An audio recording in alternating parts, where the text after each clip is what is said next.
Aku muak melihat wanita jalang pezina ada di rumahku. Cepat enyah dari sini. Jangan sebut-sebut anakku dengan mulut kotormu itu. Aku muak melihat wanita jalang pezina ada di rumahku. Cepat enyah dari sini.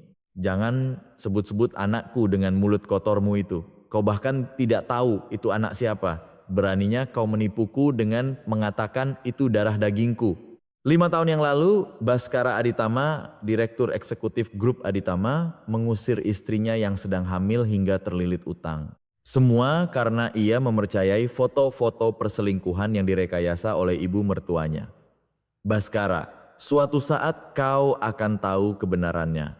Jangan menyesal saat itu tiba. Dan 5 tahun kemudian, saat mengunjungi Wihara Awan Tenang untuk membeli tanah, ia bertemu dengan mantan istrinya yang kini berkepala plontos dan mengenakan jubah biksuni abu-abu bersama seorang anak yang sangat mirip dengannya. Saat semua kebenaran terungkap, sang suami konglomerat itu bersimpuh dan menangis terseduh-seduh. Sebelum kisah ini dimulai, silakan tekan tombol subscribe dan suka dan tinggalkan komentar dari mana Anda mendengarkan. Semoga keberuntungan dan kesehatan melimpah di tempat Anda berada. Kisah hari ini dimulai. Langkah kaki Baskara Aditama terhenti saat ia menaiki tangga batu melewati gerbang utama Wihara Awan Tenang. Di pelataran aula utama, seorang biksuni berjubah abu-abu sedang memutar tasbih sambil melantunkan doa. Baskara tertegun melihat profil sampingnya. Itu adalah wanita yang 5 tahun lalu mengenakan gaun mewah dan selalu berada di sisinya. Kirana, sebuah suara lirih keluar dari mulut Baskara. Kirana menoleh. Meskipun kepalanya plontos dan pakaiannya sederhana, tatapan matanya tidak berubah. Namun, di matanya yang dulu penuh cinta, kini hanya ada ketidakpedulian yang dalam dan dingin. Maaf, Bapak ini siapa? Apakah Anda datang ke wihara untuk mencari seseorang? Tanya Kirana dengan sopan namun kaku, seolah-olah berbicara dengan orang yang baru pertama kali ditemuinya. Jantung Baskara serasa copot, ia bahkan tidak bisa bersuara dengan benar. Kirana, ini aku, suamimu Baskara. Apa-apaan ini semua? Kenapa kau seperti ini? Bapak, Anda salah orang. Saya bukan Kirana, saya seorang biksuni bernama Prajna. Nama duniawi sudah lama saya tinggalkan. Jadi boleh saya tahu ada urusan apa Anda datang jauh-jauh ke pedalaman gunung ini? Suara Kirana tenang dan dingin sedingin es. Baskara mencoba mendekati Kirana dengan kalut, tetapi Kirana menghalanginya dengan sentuhan tangan yang dingin. Jika Anda bukan seorang umat, mohon jangan membuat keributan di depan aula tempat Sang Buddha bersemayam. Bukankah itu tidak sopan? Saat itu, dari belakang aula utama, seorang anak laki-laki berusia sekitar 5 tahun berlari keluar. Anak itu berlari ke arah Kirana dan menarik ujung jubahnya yang usang dengan tangan mungilnya. Biksuni, aku lapar. Kapan kita makan? Baskara menahan napas saat melihat anak itu. Alisnya yang tebal, hidungnya yang mancung, dan taring kecil yang terlihat saat tersenyum, semuanya seperti cerminan foto masa kecilnya. Terutama tahi lalat kecil di antara alis anak itu berada di posisi yang sama persis dengan miliknya. Banyu, tunggu sebentar lagi ya, anakku lapar ya. Biksuni akan segera membuatkan makanan enak. Kirana mengelus kepala anak itu dengan senyum terhangat di dunia. Baskara menunjuk anak itu dengan jari gemetar dan bertanya, anak itu siapa? Aku tidak percaya dengan mataku sendiri. Jangan-jangan kau waktu itu. Anak ini kami temukan di gunung dan dibesarkan dalam lindungan Sang Buddha. Tidak ada hubungannya dengan Anda dan Anda tidak perlu tahu. Jadi silakan turun gunung sekarang. Kirana berkata dengan tegas seperti mata pisau sambil segera menyembunyikan Banyu di belakangnya. Namun di benak Baskara, kenangan mengerikan 5 tahun lalu berkelebat seperti panorama. 5 tahun yang lalu, Kirana tak ubahnya seorang tahanan di rumahnya sendiri. Di bawah pengawasan ketat ibu mertuanya, Dewi Prameswari, ia sama sekali tidak bisa berkomunikasi dengan dunia luar. Di dalam jamu hitam pekat yang setiap pagi dipaksakan oleh asisten rumah tangga, tersimpan rencana keji ibu mertuanya. Ya bu, jangan senang dulu menantu kita hamil, katanya ada ramuan yang bisa menggugurkan kandungan tanpa ada yang tahu. Itu cara terbaik untuk membuatnya keguguran diam-diam. Campurkan sedikit ke dalam jamunya setiap hari. Jangan sampai ada yang tahu. Mengerti? Kirana mendengar suara mengerikan Dewi Prameswari yang berbisik licik dengan asisten rumah tangga di sebuah ruangan terpencil dari balik pintu. Namun, Kirana yang sudah hancur baik fisik maupun mental hanya bisa menelan tangis darah 3 kali keguguran dalam diam. Setelah keguguran kedua, Kirana berkata kepada Baskara sambil terisak, "Baskara, bagaimana bisa begini? Kenapa bayi kita selalu meninggalkanku? Ini sudah yang kedua kali. Apa ini masuk akal?" Kirana, dokter bilang itu karena kau terlalu sensitif dan stres. Tolong tenangkan pikiranmu. Ibu juga sangat khawatir, jangan berlebihan. Baskara mempercayai kata-kata ibunya dan menenangkan Kirana. Tetapi setelah keguguran ketiga, Kirana jatuh pingsan dan memuntahkan darah segar. "Baskara, tolong aku. Kumohon bawa aku pergi dari sini. Aku merasa akan mati jika terus di sini. Aku takut, Baskara." Kirana memohon dengan putus asa sambil memegangi celana Baskara. "Ibu melakukan semua ini karena memikirkanmu." Katanya, bila yang tenang dengan udara segar adalah yang terbaik untuk pemulihan kesehatanmu. Sabarlah sedikit, ya. Semua ini demi kebaikan kita. Setelah keguguran ketiga, Kirana benar-benar kehilangan semangat hidupnya. Wajahnya yang dulu secantik bunga menjadi tirus dan rambutnya rontok segenggam demi segenggam.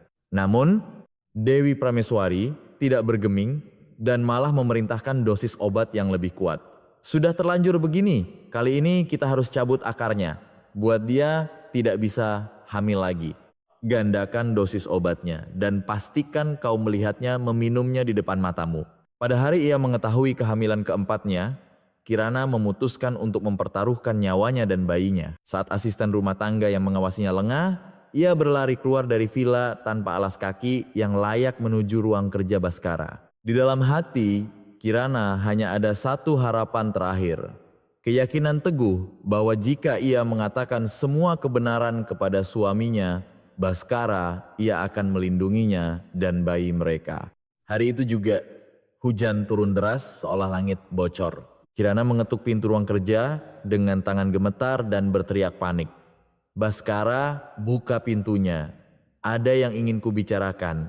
Ini masalah hidup dan mati. Kumohon dengarkan aku." Namun, Baskara sudah dibutakan amarah setelah melihat setumpuk foto yang diberikan ibunya, Dewi Prameswari. Dalam foto-foto itu, Kirana tampak bergandengan tangan mesra dengan pria asing di depan hotel atau tertawa lepas saat duduk berhadapan di sebuah restoran, semuanya direkayasa dengan sangat lihai. "Mau bicara? Bagus sekali. Setelah melihat foto-foto kotor ini, masih ada yang mau kau bicarakan? Beraninya kau melakukan hal seperti ini di rumahku?" Baskara meraung seperti binatang buas sambil melemparkan foto-foto itu ke wajah Kirana. Ujung foto yang tajam menggores pipi Kirana dan berserakan di lantai. "Apa ini?" "Baskara, foto apa ini semua? Aku tidak pernah pergi ke tempat seperti ini dan aku tidak kenal pria ini." Kirana mengambil foto-foto yang jatuh di lantai, tangannya gemetar hebat. "Masih mengelak juga? Kau pikir aku tidak tahu kau main mata dengan pria lain? Aku melihatnya dengan mata kepalaku sendiri. Jangan coba-coba berbohong. Baskara, ini semua palsu, ini rekayasa. Kenapa aku harus melakukan hal seperti ini padamu? Sadarlah, kumohon. Diam, jangan sebut namaku lagi dengan mulut munafikmu itu. Aku benar-benar muak denganmu." Wajah Baskara pucat pasi dan gemetar karena amarah. Kirana memegang lengan Baskara dengan putus asa dan berteriak sekuat tenaga. "Baskara, lihat mataku. Aku benar-benar tidak bersalah, ibumu. Ibumu mengurungku di villa dan memberiku obat yang mematikan. Aku sedang hamil sekarang." Kirana meraung sambil memeluk perutnya dengan kedua tangan. "Hamil? Hah, drama kehamilan, apalagi ini? Sekarang kau mulai mengarang cerita. Baiklah, anggap saja kau hamil. Apa itu anakku? Bukan anak pria di foto itu." Baskara mencengkeram bahu kurus Kirana dan mengguncangnya seolah akan meremukkannya. "Ini anakmu. Aku bersumpah demi Tuhan, ini darah dagingmu. Selamatkan bayi kita, Baskara. Jangan sebut-sebut anakku dengan mulut kotormu itu. Aku tidak mungkin menyentuh tubuh najis sepertimu. Segera pergi dari rumahku. Baskara memandang Kirana seperti serangga menjijikkan dan mendorongnya dengan kasar ke lantai. Kirana terhuyung ke belakang dan punggungnya membentur ujung meja dengan keras. Rasa sakit yang tajam menjalar hingga ke perutnya. Kirana mengerang sambil memegangi perutnya. Ah, sakit. Baskara, perutku sakit sekali. Tolong aku, hentikan sandiwaramu itu. Aku muak melihatnya. Cepat pergi dari rumahku. Baskara berteriak seperti binatang buas sambil membuka lebar pintu ruang kerjanya. Di luar, suara guntur menggelegar bersamaan dengan hujan deras yang turun menakutkan. Baskara, kumohon dengarkan aku sekali saja. Aku bilang aku hamil. Ini benar-benar anakmu. Cepat pergi! Aku tidak tahan lagi melihat wanita jalang pezina sepertimu menginjakkan kaki di rumah suciku. Enyah kau. Baskara mencengkeram pergelangan tangan kurus Kirana hingga serasa akan patah dan menyeretnya tanpa ampun ke koridor. Kaki telanjang Kirana terseret di lantai, menimbulkan suara gesekan yang mengerikan, tetapi Baskara tidak bergeming sedikit pun. Baskara, aku sungguh hanya mengenalmu. Aku hanya mencintaimu. Cinta? Kau pikir aku akan tertipu jika kata cinta keluar dari mulut itu? Cepat lenyap dari hadapanku. Baskara mendorong Kirana dengan keras keluar dari pintu depan. Air hujan yang dingin menghantam wajah pucat Kirana tanpa ampun. Kirana dengan rambut acak-acakan basah oleh hujan menoleh ke arah Baskara untuk terakhir kalinya dan dengan susah payah membuka mulutnya. Baskara, suatu saat kau akan tahu kebenarannya. Saat itu tiba, jangan menyesal sambil menangis darah. Karena saat itu aku sudah tidak akan ada di sisimu lagi. Pintu depan terbanting dengan kejam di depan wajah Kirana. Kirana jatuh berlutut di tengah guyuran hujan yang dingin. Ia memeluk perutnya erat-erat dengan kedua tangan untuk melindungi bayinya. Tetapi seluruh tubuhnya gemetar kedinginan. Saat itu sebuah pesan masuk ke ponselnya yang jatuh di lantai. Kabar mengejutkan bahwa orang tuanya ditangkap polisi karena dituduh sebagai penipu. Ibu mertuanya, Dewi Prameswari, telah menghancurkan keluarga Kirana sampai ke akarnya untuk benar-benar memutus napasnya. Saat Kirana menangis seolah langit runtuh, anak buah Dewi Prameswari dengan payung hitam muncul seperti hantu. Nyonya Kirana, ini perintah dari Ibu Presiden Direktur. Ikut kami tanpa banyak bicara. Pria-pria berbadan besar itu mengangkat Kirana seperti karung dan memaksanya masuk ke dalam mobil. Mereka menuju sebuah klinik aborsi di mana meja operasi yang dingin telah menunggu.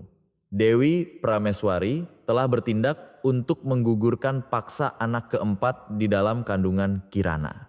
Tidak, kumohon jangan sentuh bayiku. Aku yang salah, aku mengaku salah. Kirana meraung sekuat tenaga, tetapi pria-pria itu tetap diam. Di dalam mobil yang melaju kencang di jalan pegunungan yang sempit dan terjal, Kirana memejamkan mata dan membuat keputusan terakhir. Kemudian dengan nekat ia membuka pintu mobil dan melemparkan tubuhnya keluar. Tubuhnya terguling-guling di aspal yang kasar. Lututnya robek dan berdarah dan darah segar mengalir dari lengannya. Tetapi Kirana mengertakkan gigi dan berlari sekuat tenaga ke dalam hutan yang gelap. Itu adalah perjuangan terakhir seorang ibu untuk menyelamatkan anaknya. Baskara menatap Banyu dengan hampa, teringat akan momen-momen mengerikan 5 tahun lalu. Ia menghitung usia anak itu dengan jarinya tepat 5 tahun. Ia baru menyadari sekarang bahwa semua kata-kata yang diteriakkan Kirana sambil menangis adalah kebenaran yang berdarah. 5 tahun yang lalu, yang ia kampakkan ke genangan air hujan bukanlah anak dari pria lain, melainkan istrinya yang mengandung darah dagingnya, anaknya sendiri. Hatinya serasa terkoyak. Kirana, anak itu benar-benar, saya hanyalah seorang biksuni bernama Prajna. Dan di sini darah daging yang Anda cari tidak akan Anda temukan meskipun Anda mencarinya dengan teliti. Kirana berkata dengan dingin sedingin es, lalu menyambar tangan Banyu dan segera masuk ke dalam aula. Suara pintu aula yang terbanting keras terasa seperti palu yang menghantam jantung Baskara. Baskara jatuh berlutut di tempat itu tanpa daya. Beban dosa tak termaafkan yang telah ia lakukan menekannya hingga ia sulit bernapas. Baskara mengeluarkan ponsel dengan tangan gemetar dan menelepon sekretarisnya. Pak Budi, segera cari semua rekam medis mantan istri saya, Kirana, pada hari perceraian kami 5 tahun lalu, dan temukan orang yang merekayasa foto itu, kejar dia sampai ke ujung dunia, dan bawa dia ke hadapanku. Sekarang juga, suara Baskara sudah bergetar menjadi jeritan tangis, suara tawa riang banyu yang terdengar dari dalam aula wihara yang sunyi menghantam telinga Baskara. Mendengar suara itu, Baskara menangis terseduh-seduh saat ia menyadari betapa mengerikan perbuatannya. Betapa ia telah menghancurkan kebahagiaannya sendiri dengan tangannya sendiri. Keesokan harinya, pukul 5 subuh, Baskara bersembunyi di balik naungan batu di belakang wihara. Ia tidak tidur semalaman menunggu kemunculan Kirana dan Banyu. Tepat setelah kebaktian pagi selesai, Kirana menggandeng tangan Banyu menuju kebun sayur. Banyu, hari ini kita petik selada yuk. Iya, Biksuni. Aku juga mau petik tomat merah itu, jawab Banyu sambil tersenyum cerah. Pemandangan Kirana menyuapi buah arbelier ke mulut anaknya merobek hati Baskara. Rasa cinta seorang ayah yang telah ia lewatkan selama 5 tahun menusuk jantungnya seperti pisau. Kirana tahu bahwa Baskara tidak meninggalkan wihara dan bermalam di gerbang. Ia menemui kepala wihara, bersimpuh dan memohon, "Bante, tolong suruh orang itu turun gunung. Kumohon." Suara Kirana bergetar penuh permohonan. "Prajna, aku tidak tahu apa yang terjadi tetapi orang itu juga anak sang Buddha. Bante, dia orang yang sangat berbahaya bagi saya dan Banyu. Saya mengalami neraka karena orang itu." Kirana mengepalkan tinjunya dan meninggikan suaranya. Sementara itu Baskara menerima laporan mengejutkan dari kepala sekretarisnya. "Pak Direktur, fotografer 5 tahun lalu sudah ditemukan. Di mana dia?" Tapi anehnya, orang itu memiliki satu lantai di gedung apartemen mewah di Jakarta Selatan milik Ibu Presiden Direktur. Wajah Baskara menjadi pucat. Dia menerima properti senilai 10 miliar rupiah sebagai imbalan atas pekerjaan foto itu. Ada stempel Ibu Presiden Direktur di kontraknya. Gila. Baskara membanting ponselnya ke lantai, layarnya hancur berkeping-keping. Amarahnya memuncak saat mengetahui bahwa semuanya adalah rencana rapi ibunya dan ada masalah yang lebih serius. Apa? Anak Nyonya Kirana tidak memiliki akta kelahiran. Secara hukum, dia tidak ada. Mendengar perkataan kepala sekretaris, Baskara memukul batu dengan tinjunya. Buku-buku jarinya robek dan berdarah, tetapi ia tidak merasakan sakit. Saat itu, temannya, Wisnu, seorang pengacara, bergegas naik ke wihara. Baskara gawat. Wisnu berlari sambil terengah-engah. Nyonya Dewi sudah mulai bergerak. Rencananya adalah menculik anak itu, melakukan tes DNA, lalu mengirimnya ke luar negeri untuk diadopsi.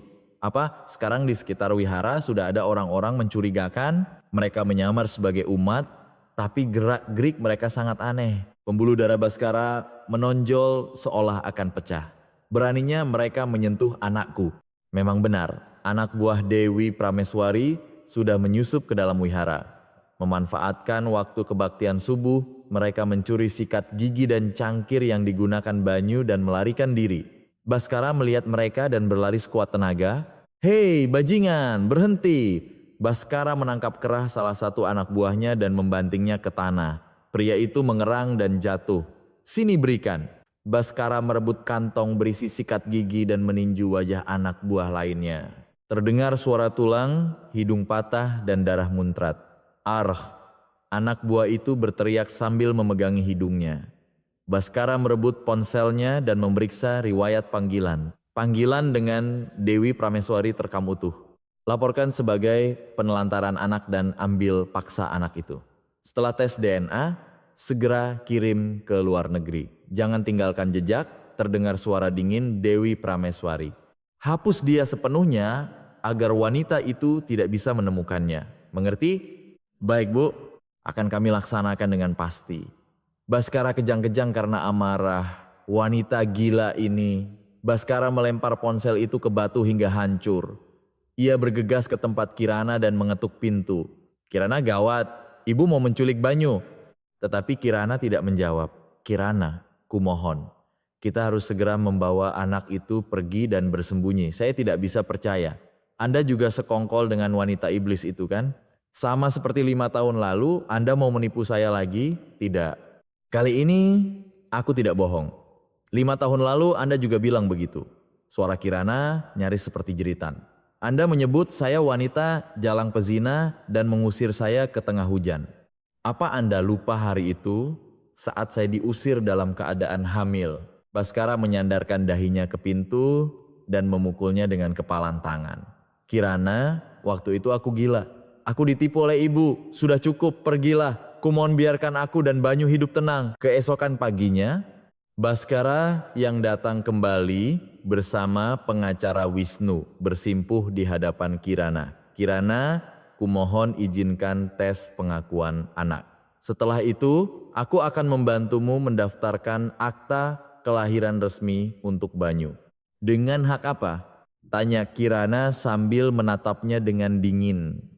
Dengan hak sebagai seorang ayah. Ayah, Kirana tertawa sinis. 5 tahun lalu kau memperlakukanku seperti penjahat dan pembunuh lalu mengusirku dari rumah. Dan sekarang kau mau berlagak jadi ayah? Kau ingat apa yang kau katakan padaku waktu itu? Kau bilang, aku muak melihat wanita jalang pezina ada di rumahku.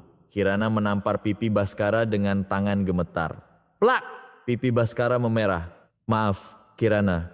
Aku benar-benar minta maaf. Baskara menutupi pipinya dan menunduk. Wisnu putar rekaman suaranya. Wisnu mengeluarkan ponselnya dan memutar rekaman pengakuan si fotografer. Nyonya Dewi memberi saya 10 miliar rupiah dan menyuruh saya merekayasa foto. Pekerjaannya adalah menggabungkan wajah Nyonya Kirana dengan tubuh wanita lain. Beliau meminta saya membuatnya terlihat sangat alami dan sempurna. Lalu beliau menyuruh saya tutup mulut dengan uang ini dan melarikan diri ke luar negeri. Saya minta maaf. Sungguh saya minta maaf. Suara fotografer yang terisak-isak terus terdengar. Wajah Kirana yang mendengarkan rekaman itu menjadi pucat pasi. Amarah dan kepedihan yang telah ia pendam selama 5 tahun meledak sekaligus. Kirana berteriak dan jatuh terduduk di lantai. Seluruh tubuhnya gemetar hebat sambil menumpahkan air mata. Jadi itu benar-benar rekayasa. Kirana, maafkan aku. Sungguh, maafkan aku. Aku bodoh. Baskara mencoba memegang tangan Kirana, tetapi Kirana melompat mundur. Jangan sentuh saya. Kotor, Kirana. Sudah terlambat. Semuanya sudah berakhir. Kirana berbalik dan mulai mengemasi barang-barangnya dengan panik. Kau mau kemana? Aku akan membawa Banyu masuk lebih dalam ke hutan. Ke tempat yang tidak akan pernah bisa kalian temukan. Saat itu terjadi keributan besar di gerbang wihara. Bersamaan dengan suara sirine, mobil polisi, para pengacara yang dikirim Dewi Prameswari muncul. Biksuni Prajna, kami datang untuk tindakan perlindungan anak. Pengacara itu melambaikan surat perintah dan berteriak. Identitas anak bernama Banyu tidak jelas, jadi diperlukan perlindungan darurat. Serahkan anak itu segera. Tidak, Baskara berlari dan menghalangi jalan mereka.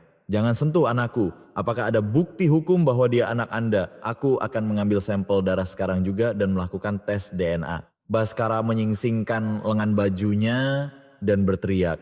Tes di tempat tidak memungkinkan. Kami harus membawa anak itu ke panti perlindungan dulu. Tidak akan pernah. Kirana berlari ke dalam aula sambil memeluk Banyu erat-erat. Ibu, aku takut. Banyu menangis sambil memegangi jubah Kirana. Mata Baskara berkilat karena marah. Ia mengeluarkan ponselnya dan menelepon Dewi Prameswari. Ibu, hentikan semua ini sekarang juga. Baskara, sadarlah.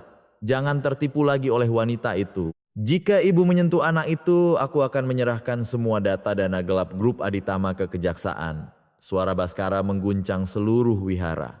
Beraninya kau mengancamku. Aku tahu semua perbuatan kotor yang ibu sembunyikan selama ini. Uang yang diberikan kepada politisi, suap kepada jaksa, manipulasi media semuanya.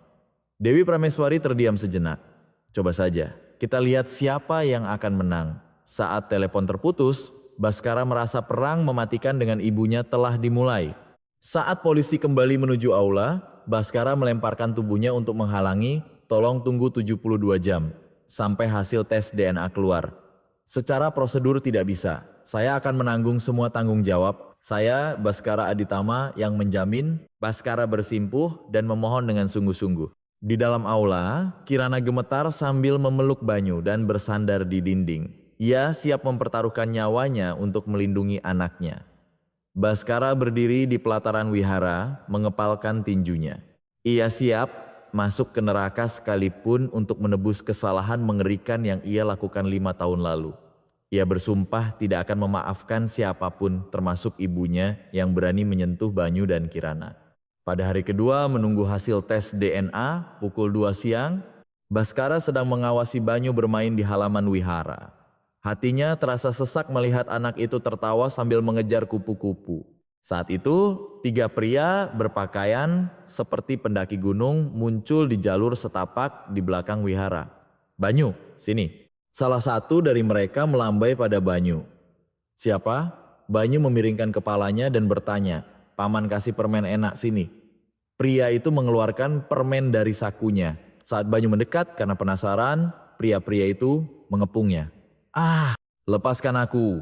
Banyu berteriak dan meronta. "Diam, ini akan cepat selesai." Salah satu pria membekap mulut Banyu dan menyeretnya ke arah mobil. Baskara yang melihat kejadian itu berlari sekuat tenaga. "Lepaskan anakku!"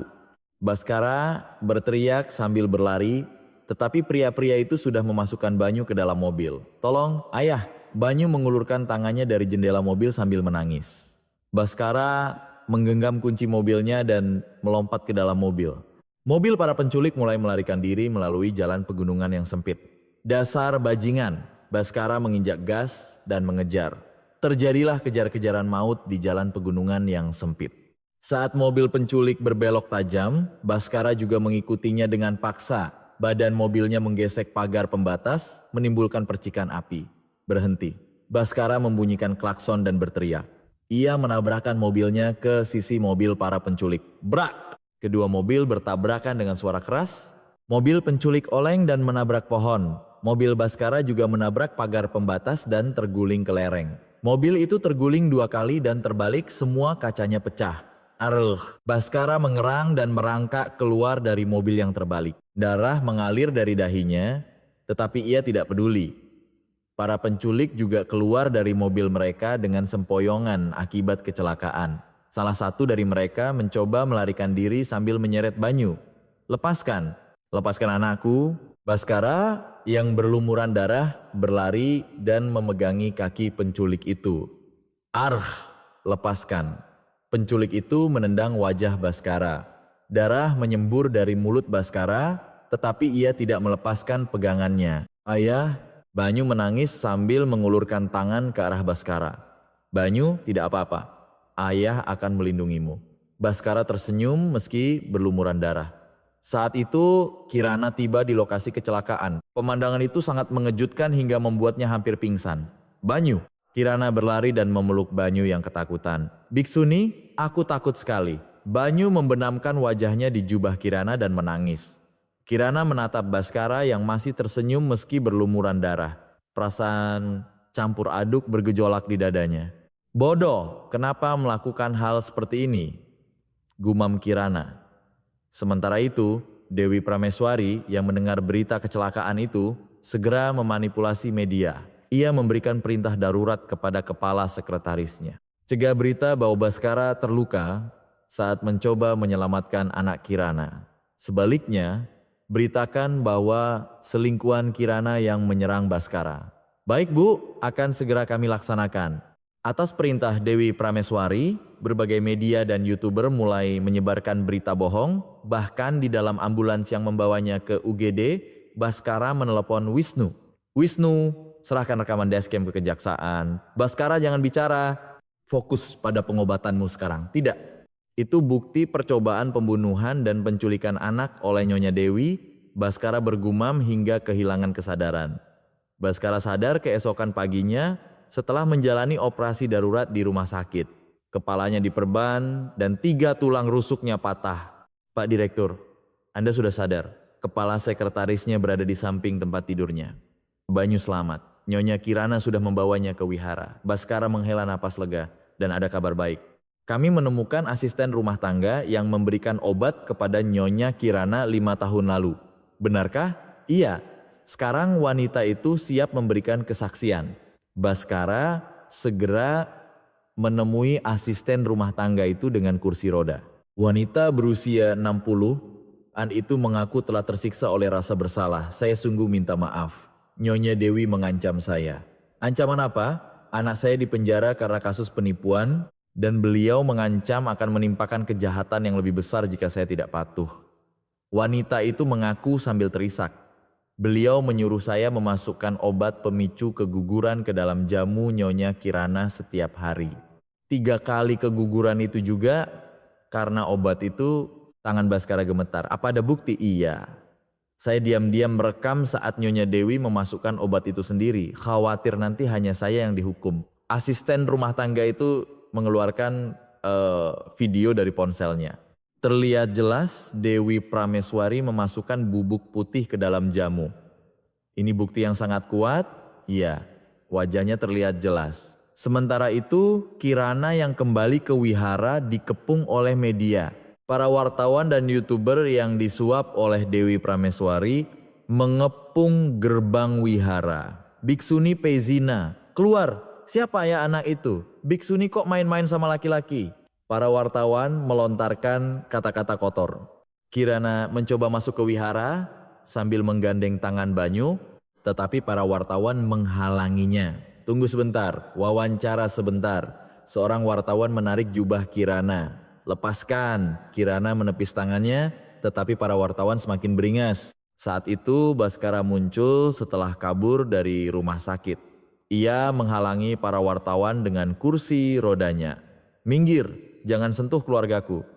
Pak Direktur Baskara, bagaimana cedera Anda? Seorang wartawan mengarahkan kamera ke Baskara. Baskara menutupi kamera dengan tangannya dan menyembunyikan Kirana dan Banyu di belakangnya. Jangan ada yang mengambil gambar. Baskara melepaskan mantelnya dan menutupi Kirana dan Banyu. Saat itu pengacara Wisnu muncul dengan membawa tas kerja. Baskara, aku membawa bukti telak. Wisnu mengeluarkan dokumen rahasia yang menunjukkan Dewi Prameswari menekan pihak bank untuk sengaja membuat bangkrut keluarga Kirana. Saat Kirana menerima dokumen itu, seluruh tubuhnya gemetar. Ini benar, orang tuaku meninggal karena tuduhan penipuan. Semua itu rekayasa Nyonya Dewi. Mendengar perkataan Wisnu, Kirana jatuh terduduk dan menangis terseduh-seduh.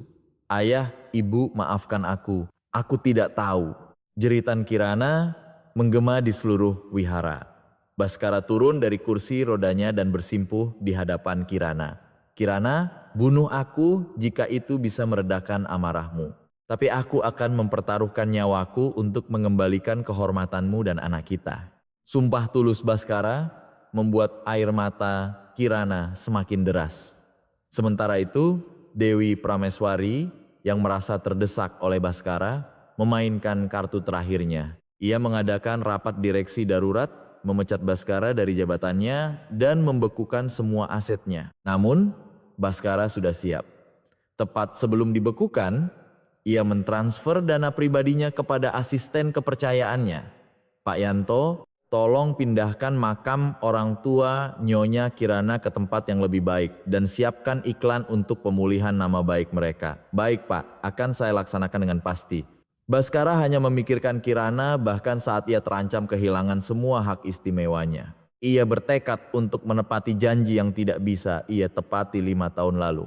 Akhirnya, waktu pertarungan tiba. Keesokan paginya pukul 8, Baskara muncul di depan aula utama wihara dengan mengenakan pakaian pasien rumah sakit. Ia menggunakan kruk tetapi tatapan matanya lebih tajam dari sebelumnya. Para wartawan dari stasiun TV nasional telah berkumpul dan memadati halaman wihara. Mulai sekarang, saya akan membuat pengumuman penting kepada seluruh rakyat Indonesia. Baskara berdiri di depan mikrofon dan berkata dengan suara bergetar. Saya Baskara Aditama dari grup Aditama. Hari ini, di sini, saya ingin mengungkap semua kebenaran yang terjadi 5 tahun lalu. Siaran langsung dimulai dan kolom komentar online meledak. Jumlah penonton meroket, pengungkapan apa yang akan dia buat. Ada apa dengan grup Aditama? Siapa biksuni itu? Baskara membuka amplop dokumen pertama dan perlahan berkata, 5 tahun lalu saya tertipu oleh kebohongan ibu saya, Dewi Prameswari, dan mengusir istri saya yang sedang hamil dari rumah. Para wartawan mulai berbisik, pengakuan Baskara jauh lebih mengejutkan dari yang mereka duga. Ini adalah file asli dari foto yang direkayasa untuk memfitnah mantan istri saya Kirana 5 tahun lalu. Di layar, foto sebelum dan sesudah rekayasa ditampilkan berdampingan. Terlihat jelas wajah Kirana digabungkan dengan tubuh wanita lain secara presisi. Teknologi Photoshop secanggih ini benar-benar rekayasa. Sangat halus sampai tidak bisa dibedakan. Komentar real time, membanjir, dan ini adalah kontrak untuk meminta rekayasa tersebut. Pemesannya adalah ibu saya, Dewi Prameswari. Dan imbalannya adalah 10 miliar rupiah. Kontrak dengan stempel dan tanda tangan Dewi Prameswari yang jelas terpampang di layar. Sertifikat properti di Jakarta yang diberikan kepada fotografer juga diungkap. Penonton real time sudah melampaui 2 juta orang. Dibayar 10 miliar, ini benar-benar kejahatan terencana. Bagaimana bisa seorang ibu mertua begitu kejam pada menantunya? Suara Baskara semakin berat. Yang lebih mengejutkan adalah ini. Bukti kedua disiapkan. Video yang direkam diam-diam oleh asisten rumah tangga mulai diputar. Di layar muncul Dewi Prameswari. Terlihat jelas ia mengambil bubuk putih dengan sendok kecil dan memasukkannya ke dalam mangkuk jamu. Bubuk putih ini adalah obat pemicu keguguran. Ibu saya memberikan racun ini kepada menantunya yang sedang hamil sebanyak 3 kali untuk memaksanya keguguran. Seluruh bangsa terkejut melihat Dewi Prameswari dengan dingin dan mekanis mencampurkan obat di layar. Tidak ada sedikit pun rasa bersalah di wajahnya. Iblis wanita itu. Bagaimana bisa manusia melakukan itu? Dia tidak menganggap menantunya manusia. Ini percobaan pembunuhan kan? Kolom komentar dipenuhi amarah. Baskara berhenti sejenak dan menarik napas dalam-dalam. Karena kesaksian berikutnya adalah bagian yang paling menyakitkan. Yang lebih mengerikan adalah ada saksi yang akan bersaksi tentang semua proses penyiksaan ini. Video kesaksian asisten rumah tangga mulai diputar. Seorang wanita 60-an mulai mengaku di depan kamera sambil terisak. Nyonya Dewi mengancam saya. Anak saya dipenjara dan beliau bilang akan menimpakan kejahatan yang lebih besar jika saya tidak patuh. Jadi beliau menyuruh saya mencampurkan bubuk itu ke jamu Nyonya Kirana setiap hari. Asisten rumah tangga itu terus bersaksi dengan tangan gemetar. Setiap kali Nyonya Kirana keguguran, Nyonya Dewi tampak senang. Beliau bilang akhirnya berhasil dan menyuruh saya mencari obat yang lebih keras. Setelah keguguran ketiga, Nyonya Kirana sangat lemah sampai tidak bisa berjalan. Tapi Nyonya Dewi tetap menyuruh saya tidak menghentikan obat itu. Amarah penonton yang mendengar kesaksian itu meledak. Ini bukan perbuatan manusia, dia mencoba membunuh menantunya. Harus dihukum secara hukum. Suara Baskara bergetar. Saat hamil keempat kalinya, istri saya mencoba memberitahu saya kabar gembira itu.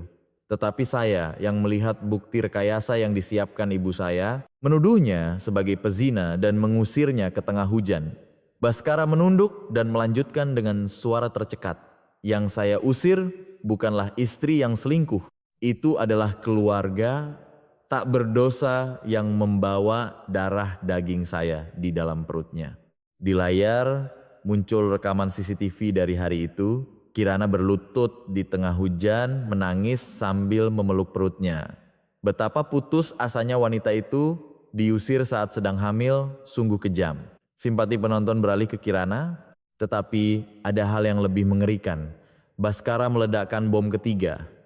Ibu saya sengaja membuat bangkrut keluarga mertua saya. Di layar, riwayat transaksi bank dan rekaman percakapan dengan politisi diungkap. Ia menyuap politisi dan jaksa untuk menjebak ayah Kirana dengan tuduhan penipuan. Ia telah membuat orang tak bersalah meninggal di penjara. Ini pembunuhan berencana. Dia mencoba melenyapkan seluruh keluarga. Iblis pun tidak akan sekejam ini. Amarah mencapai puncaknya. Baskara membuka amplop dokumen keempat. Dan ini adalah hasil tes DNA Biksuni Prajna dari Wihara Awan Tenang, yaitu Kirana dengan Banyu. Hasil tes DNA ditampilkan besar di layar. Probabilitas ayah 99,99%. Banyu, tidak salah lagi, adalah anak kandung saya.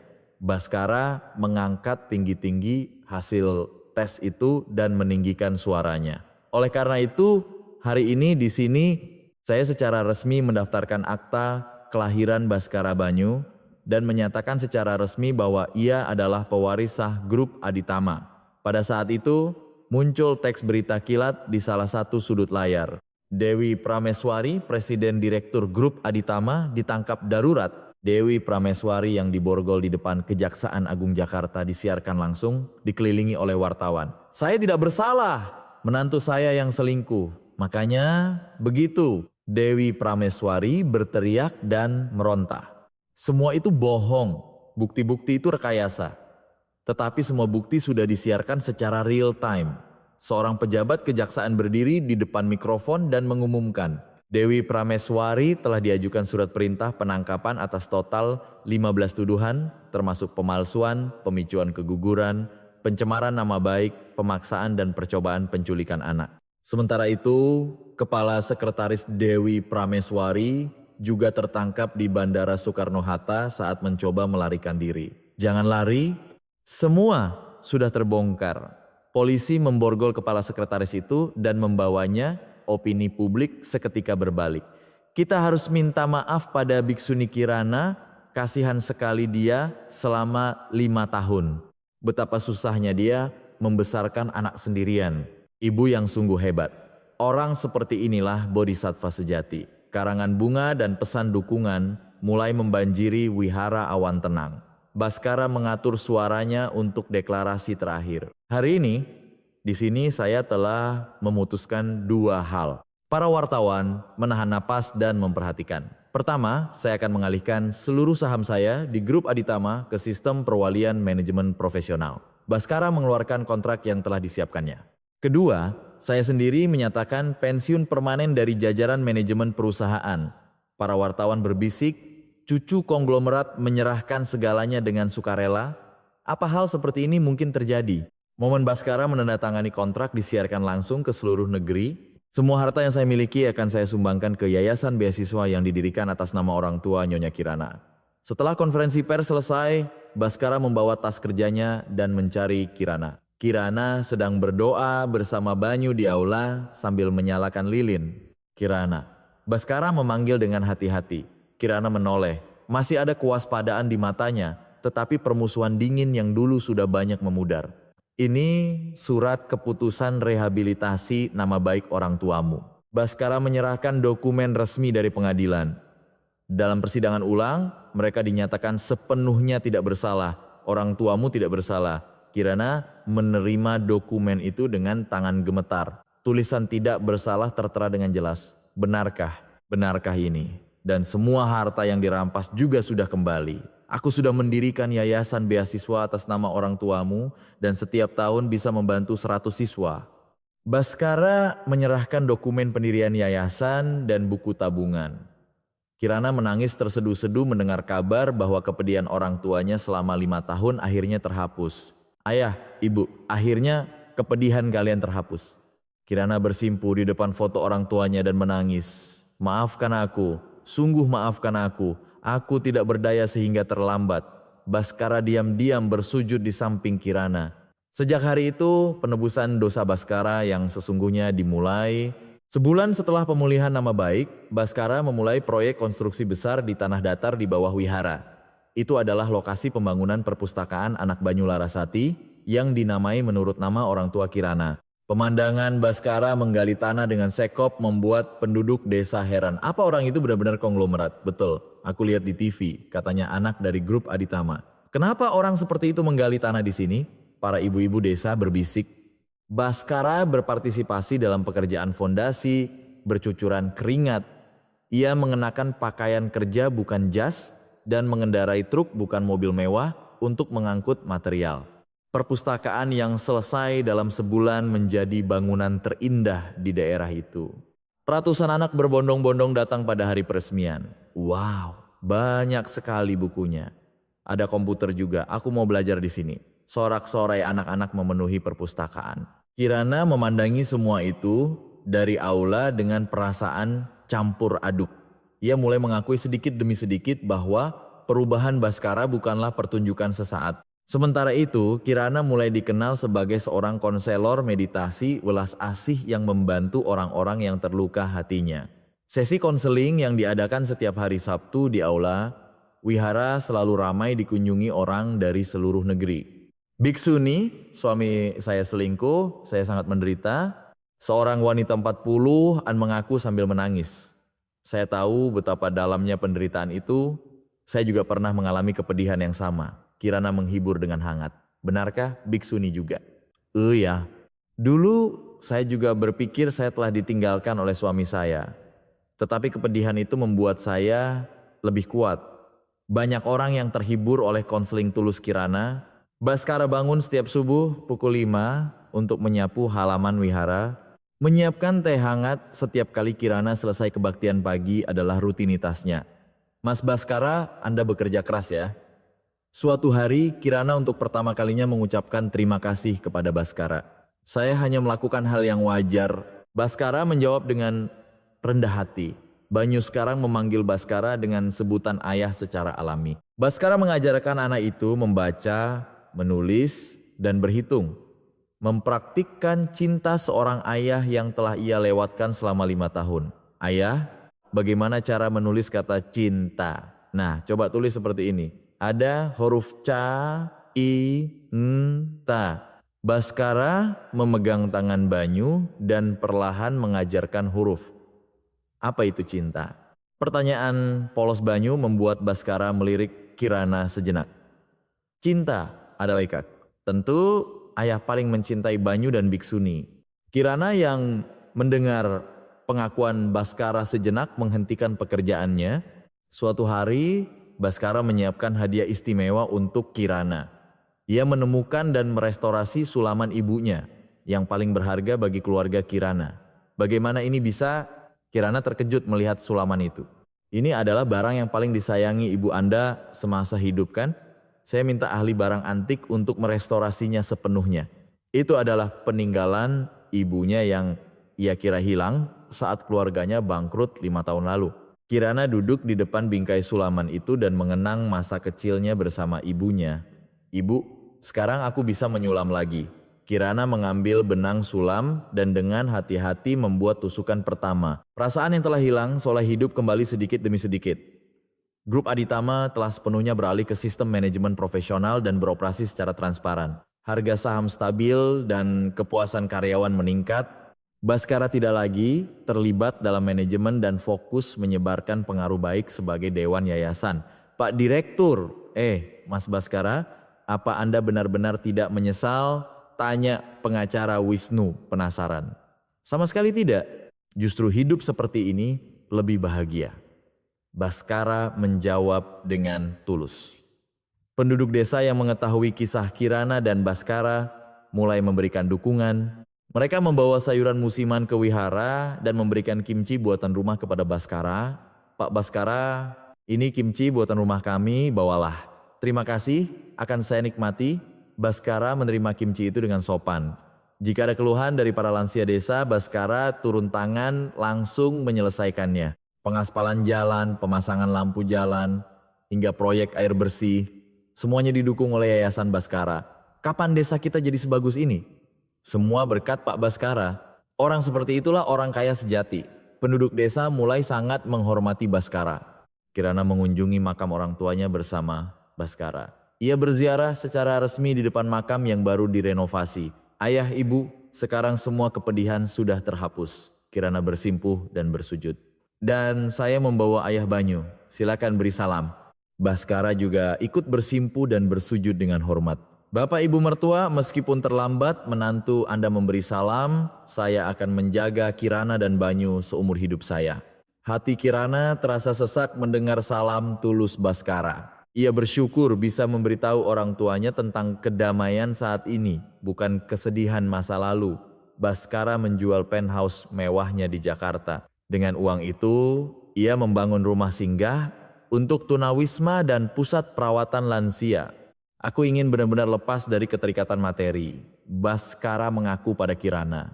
Dulu aku pikir uang dan kekuasaan adalah segalanya, tapi sekarang satu tawa banyu lebih berharga. Kirana merasa perubahan Baskara bukanlah emosi sesaat, melainkan perubahan jiwa yang sejati. Suatu malam, Kirana untuk pertama kalinya memanggil nama Baskara. Mas Baskara, iya, terima kasih, sungguh terima kasih. Kirana berkata dengan senyum hangat. Melihat senyum itu, Baskara merasa semua waktu neraka selama 5 tahun terbayar lunas. Banyu berlarian di halaman wihara dengan mainan kayu buatan Baskara. Ia tumbuh menjadi anak yang ceria dan sehat tanpa beban. Ayah, kalau aku besar nanti jadi apa ya? Banyu bisa jadi apa saja yang Banyu mau. Ayah akan bantu. Aku ingin jadi orang baik seperti Biksuni. Jawaban polos Banyu membuat Baskara dan Kirana tertawa bersama. Baskara, dengan izin Kirana, memulai program Temple Stay di sebuah kamar kecil di wihara. Ia berpartisipasi dalam kebaktian subuh setiap hari dan mendengarkan ceramah Kirana, merenungi kesalahan masa lalunya.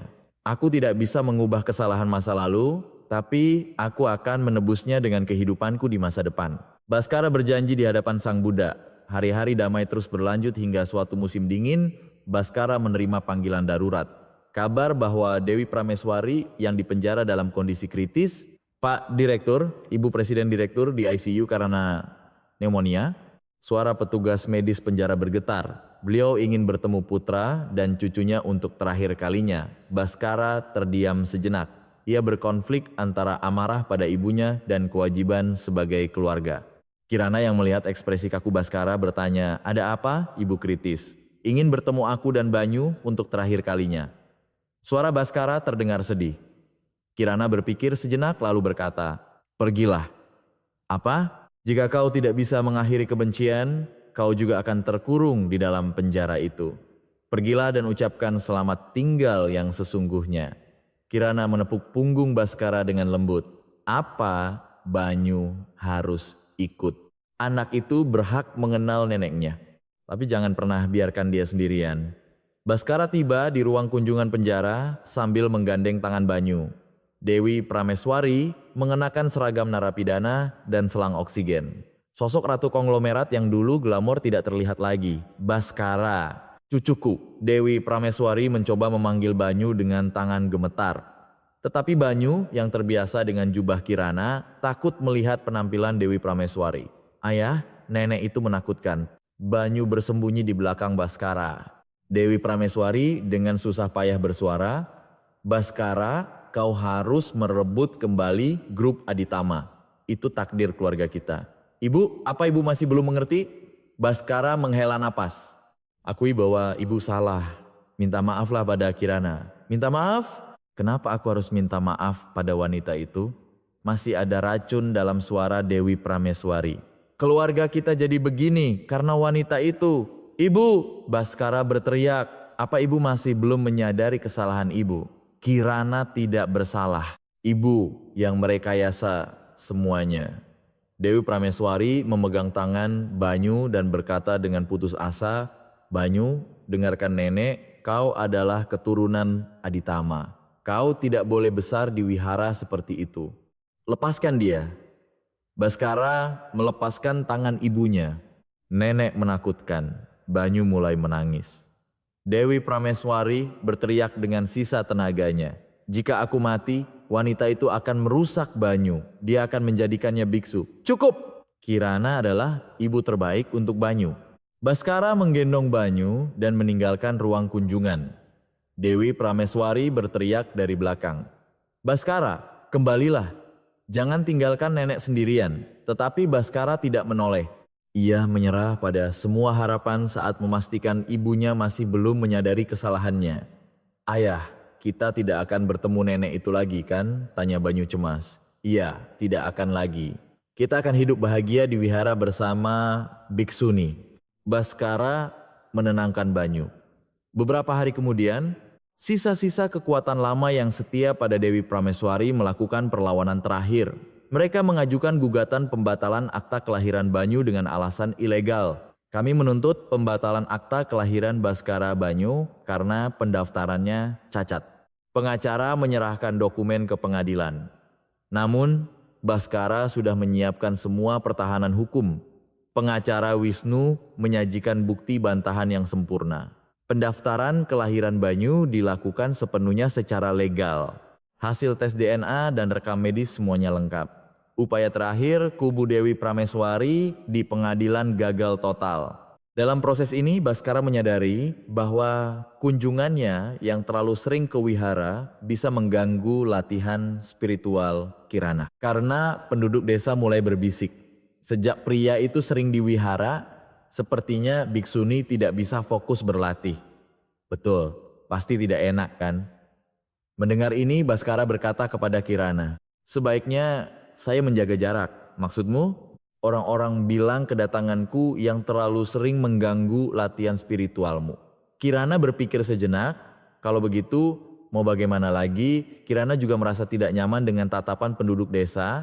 Baskara membeli sebuah rumah kosong 1 kilometer dari wihara. Ia merenovasinya sendiri dan membuat tempat tinggal kecil untuk dirinya.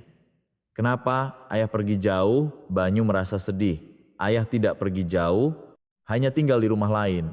Ayah akan datang menemui Banyu setiap hari. Baskara menenangkan anaknya. Ini agar tidak mengganggu biksuni. Kirana merasakan kekosongan yang aneh saat Baskara jarang datang. Tetapi ia menyadari ini juga adalah keterikatannya dan semakin tekun berlatih. Semua ikatan tidak kekal, jangan terikat. Kirana menguatkan dirinya. Baskara membuka sebuah sanggar kecil di desa. Ia mengajar anak-anak, mempraktikkan semangat welas asih yang dianut Kirana di dunia sekuler. "Pak Guru, bagaimana cara menulis kata bakti?" tanya seorang anak. "Nah, coba tulis seperti ini. Dengan hati yang menghormati orang tua." Baskara mengajar dengan tulus. Banyu bertanya penasaran, "Ayah, kenapa kita tidak tinggal bersama di wihara?" "Untuk menjaga jalan yang ditempuh ibumu." "Maksudnya, biksuni adalah orang yang melayani Sang Buddha. Jika ayah terlalu dekat, biksuni akan sulit berlatih." Banyu mengangguk.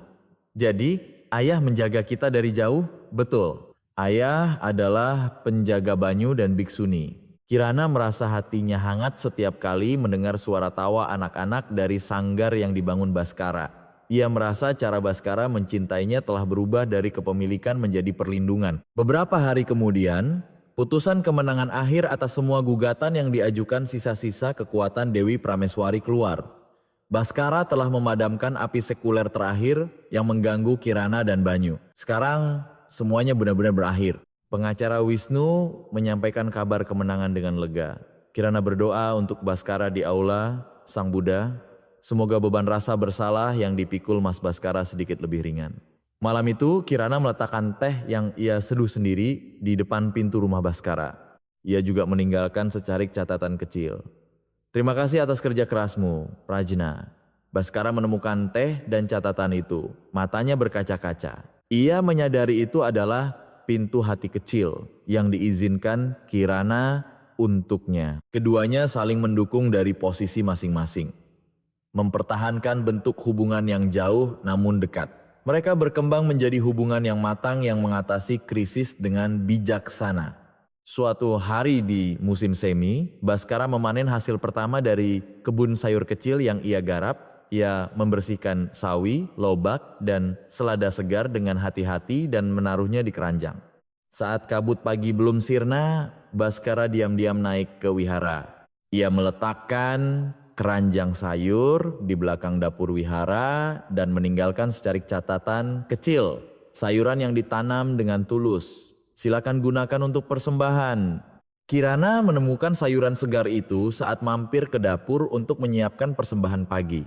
Melihat sawi yang masih berbau tanah, ia merasakan ketulusan Baskara.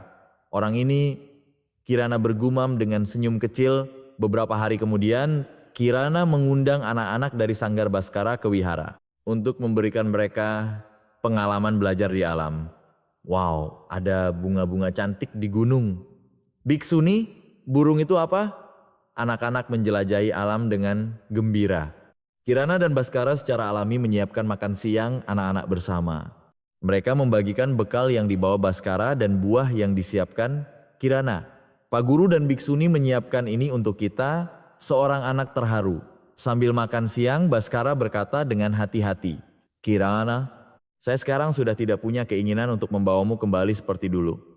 Kirana mengangkat kepalanya dan menatap Baskara. Cukup dengan berada di bawah langit yang sama, menghirup udara yang sama, dan membesarkan anak bersama. Itu adalah pengakuan tulus Baskara. Dulu aku ingin memilikimu, tapi sekarang aku ingin mendukung jalan yang kau tempuh. Kirana menjawab dengan anggukan ringan. Ia mulai menerima Baskara apa adanya, bukan lagi dalam belenggu sebagai suami.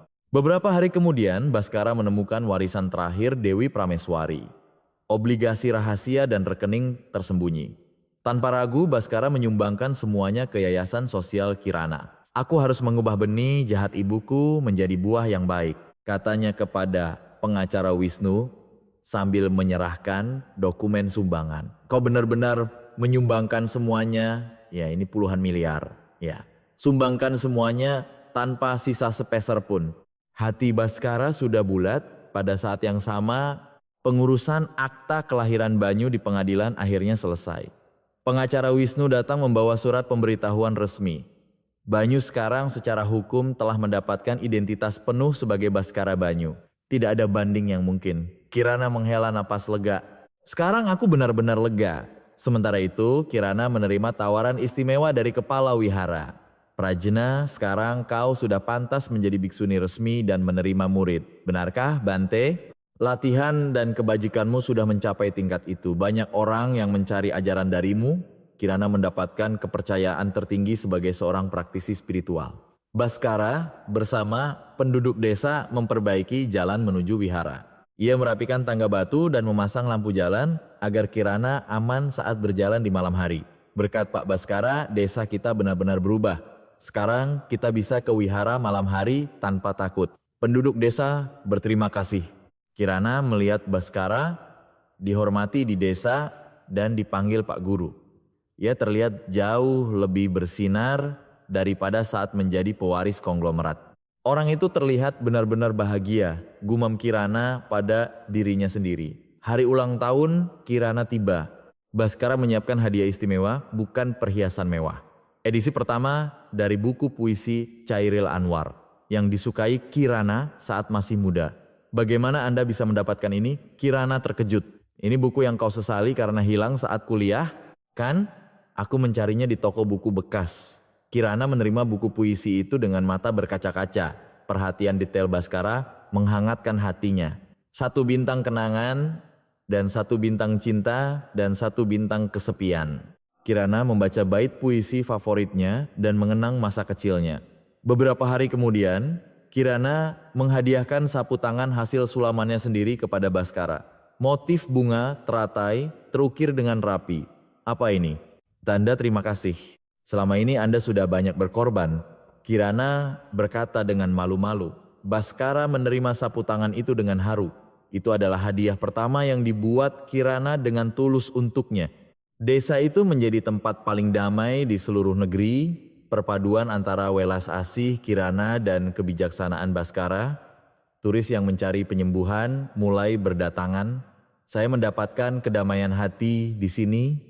Ceramah biksuni benar-benar menghibur. Sanggar Pak Guru juga memberikan pendidikan yang baik untuk anak-anak. Para pengunjung menyebarkan dari mulut ke mulut. Suatu akhir pekan, Baskara naik ke puncak gunung bersama Banyu. Tempat di mana wihara dan desa terlihat sekaligus. Banyu, lihat betapa indahnya wihara di sana. Iya, ayah, itu tempat biksuni kita. Betul. Biksuni adalah orang yang sangat hebat. Ibumu menyembuhkan hati banyak orang. Baskara mengajarkan Banyu betapa luhurnya nilai Kirana. Aku juga ingin membantu orang seperti biksuni kalau sudah besar nanti. Kata-kata polos Banyu membuat Baskara tersenyum. Tentu, Banyu juga akan jadi orang hebat. Ayah akan bantu. Banyu semakin menghormati Kirana setelah mendapat ajaran dari ayahnya. Ia menjalankan perannya dengan baik di antara kedua orang tuanya. Saat senja menjelang, Kirana dan Baskara bertemu di halaman wihara. Mereka duduk berdampingan secara alami dan memandang langit. Sepertinya semua konflik sudah selesai. Baskara berkata pelan, "Iya, sekarang kedamaian sejati baru datang." Kirana mengangguk. Kirana, jalan yang kita lalui bersama tidak mudah, tapi akhirnya kita sampai di tempat yang baik. Betul. Sekarang kita bisa hidup bersama selamanya dengan saling menghormati. Keduanya mengkonfirmasi kemitraan jiwa yang berjalan di jalan yang berbeda, tetapi menuju tujuan yang sama.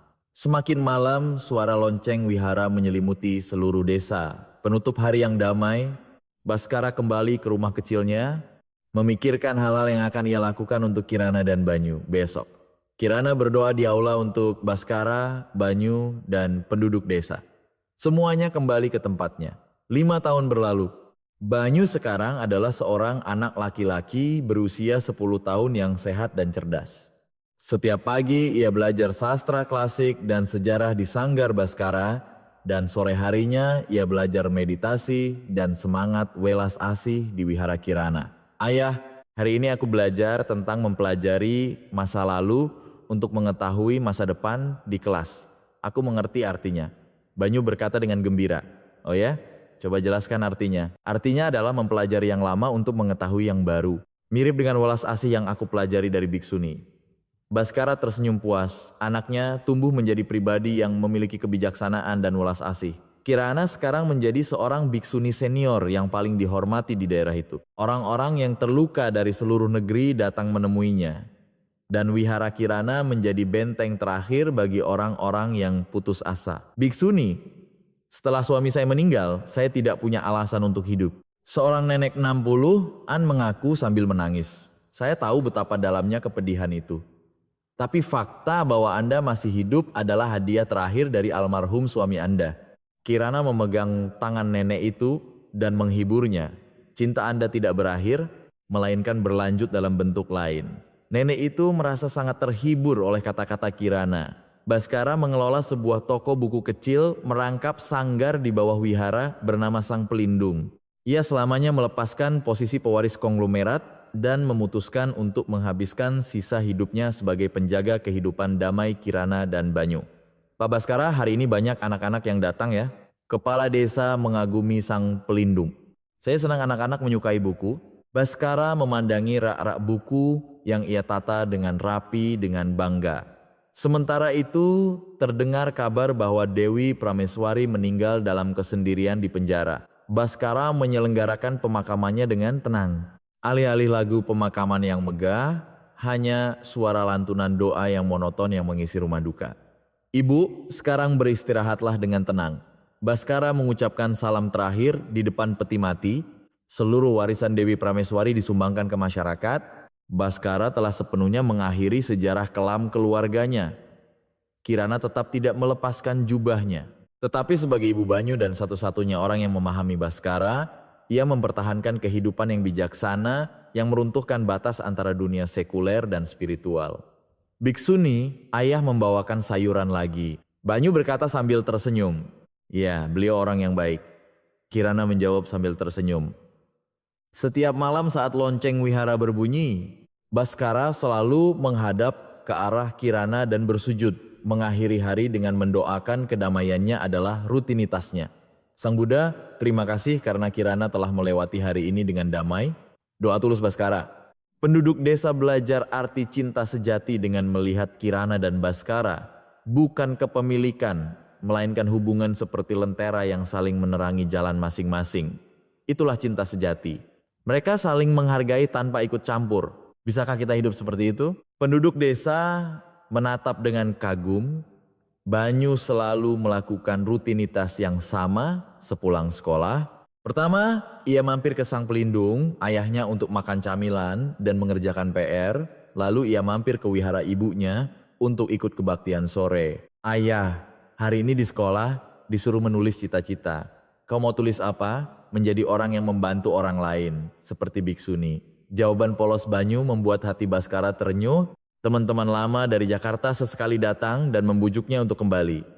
Baskara, sampai kapan kau akan hidup seperti ini di desa? Grup Aditama menunggumu. Tetapi Baskara selalu menolak dengan senyuman. Saya paling bahagia sekarang. Hidup dengan menginjak tanah halaman wihara adalah panggilan jiwa saya. Tidak ada sedikit pun penyesalan dalam jawaban Baskara. Saat bermeditasi, Kirana mendengar suara anak-anak membaca dari Sang Pelindung Baskara. Ia menyadari suara itu adalah suara Buddha yang hidup dan masuk ke dalam samadhi yang dalam. Semua suara adalah dharma. Kirana mencapai pencerahan. Suatu hari di musim gugur, saat daun maple memerah, terjadi pertemuan istimewa di beranda wihara. Kirana dan Baskara duduk bersama Banyu sambil minum teh. Ayah, Biksuni, ini teh buatan saya. Banyu meletakkan teh yang ia seduh dengan tulus di depan keduanya. Terima kasih Banyu, kata Kirana dan Baskara bersamaan. Keduanya duduk berdampingan memandangi gunung di kejauhan. Hubungan yang alami tanpa kecanggungan atau rasa bersalah. Baskara dengan hati-hati membuka mulut. Kirana, berkat kau menjadi seorang biksuni, aku akhirnya menjadi manusia sejati. Apa maksudmu? Dulu, aku adalah manusia seperti mesin yang hanya mengejar uang dan kekuasaan. Tapi sekarang, aku merasa telah menjadi manusia seutuhnya. Itu adalah pengakuan tulus Baskara. Saya juga berterima kasih, berkat Mas Baskara, saya belajar apa itu pengampunan sejati. Kirana menjawab dengan hangat. Kehidupan yang gemerlap sebagai konglomerat di masa lalu tidak sebanding dengan waktu yang dihabiskan bersama suara lonceng wihara yang tenang ini. Saya juga begitu. Saya menemukan kebebasan sejati dengan mengenakan jubah ini. Keduanya berjalan di jalan yang berbeda, tetapi hidup setiap hari dengan hati yang sama. Baskara memegang tangan Kirana sejenak lalu melepaskannya sambil berkata, "Tidak peduli kau tetap menjadi biksuni atau kembali menjadi Kirana, aku akan selamanya menjadi bayanganmu." Kirana mengangguk tanpa kata. Tindakan yang menunjukkan semua kesalahpahaman dan luka telah sepenuhnya sembuh. Banyu duduk di antara keduanya dan berkata, "Ayah, biksuni, kita terus hidup bersama seperti ini ya." "Tentu, Banyu. Kita akan bersama selamanya," jawab Baskara dan Kirana bersamaan. Matahari mulai terbenam di ufuk barat. Lonceng sore wihara berdentang damai di seluruh desa. Keduanya tidak tinggal bersama, tetapi merasakan kepenuhan yang sempurna hanya dengan keberadaan satu sama lain. Mereka menyempurnakan bentuk cinta baru bernama perlindungan. Dilihat dari kejauhan, wihara awan tenang yang disinari senja tampak seperti lukisan. Suara tawa bahagia Kirana, Baskara, dan Banyu menyelimuti seluruh gunung. Mereka adalah keluarga indah yang membuktikan dengan seluruh hidup mereka bahwa cinta sejati bukanlah kepemilikan, melainkan keinginan tulus untuk kebahagiaan orang lain. Semua cerita berakhir dengan damai, sebuah epik cinta yang ditulis kembali dengan nama perlindungan. Demikianlah kisah Baskara, Aditama, Kirana, dan Banyu berakhir. Apakah cinta itu? Apakah itu tentang memiliki dan mendominasi? Ataukah itu tentang keinginan tulus untuk kebahagiaan orang lain? Baskara dan Kirana, meskipun mengalami luka dan pengkhianatan paling ekstrem, akhirnya menemukan arti cinta sejati. Terkadang, luka terbesar membawa pencerahan terdalam. Baskara, setelah kehilangan segalanya, baru menyadari apa yang benar-benar berharga. Dan Kirana, di saat putus asa, belajar tentang welas asih sejati. Di tempat di mana cahaya hangat sang pelindung dan suara lonceng lembut wihara awan tenang berpadu, keluarga baru itu pasti akan menjalani kehidupan yang indah, saling menjaga dari posisi masing-masing. Jika ada yang mendengarkan cerita ini sampai akhir, tolong tinggalkan satu komentar sudah mendengarkan dengan baik. Terima kasih.